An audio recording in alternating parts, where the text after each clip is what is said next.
बोलो जयकारा बोल मेरे श्री गुरु महाराज की जय। गुरुमुखो,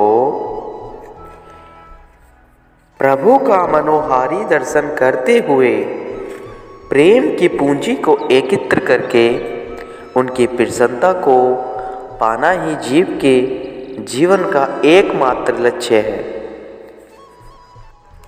जो भाग्यशाली ऐसा करने में सफल हो जाते हैं वही शाश्वत आनंद और सच्ची खुशियाँ प्राप्त करता है।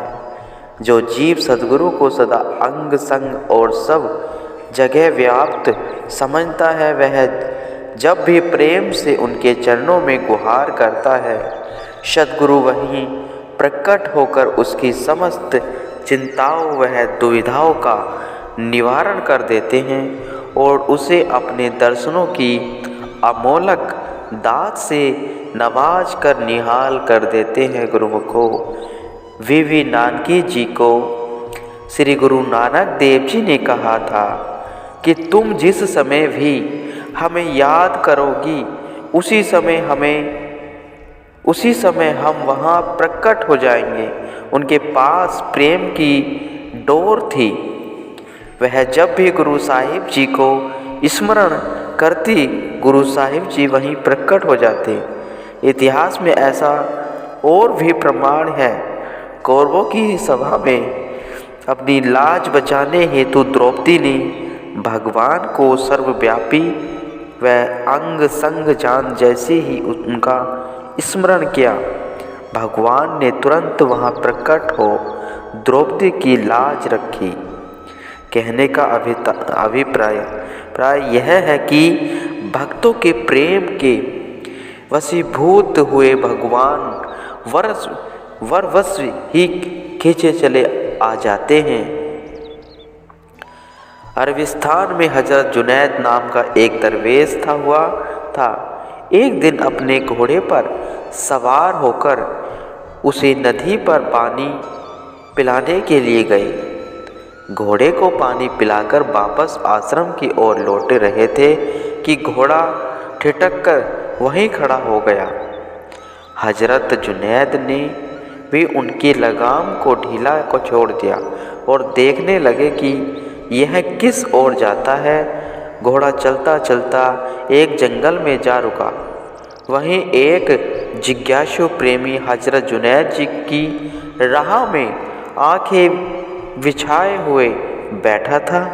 उन्हें वास्तव में अपने समीप पाकर उसकी प्रसन्नता का कोई ठिकाना न रहा।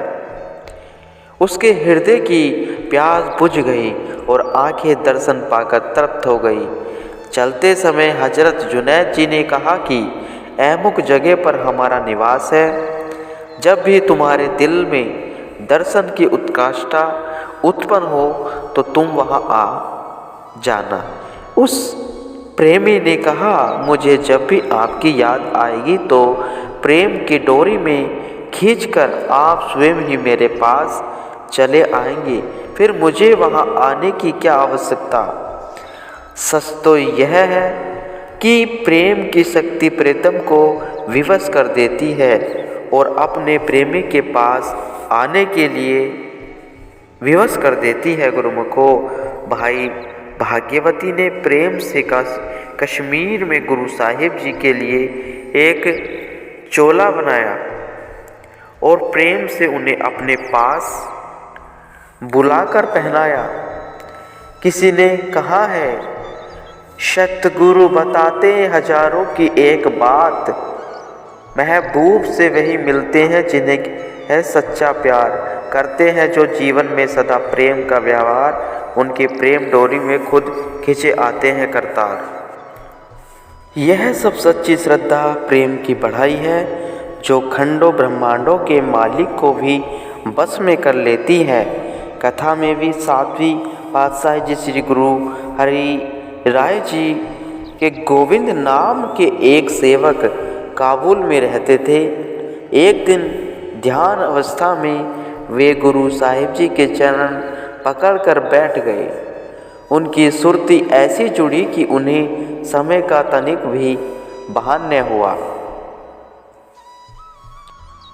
उधर दोपहर में संध्या होने की को आई, लेकिन गुरु साहिब जी समाधि अवस्था में से न उठे।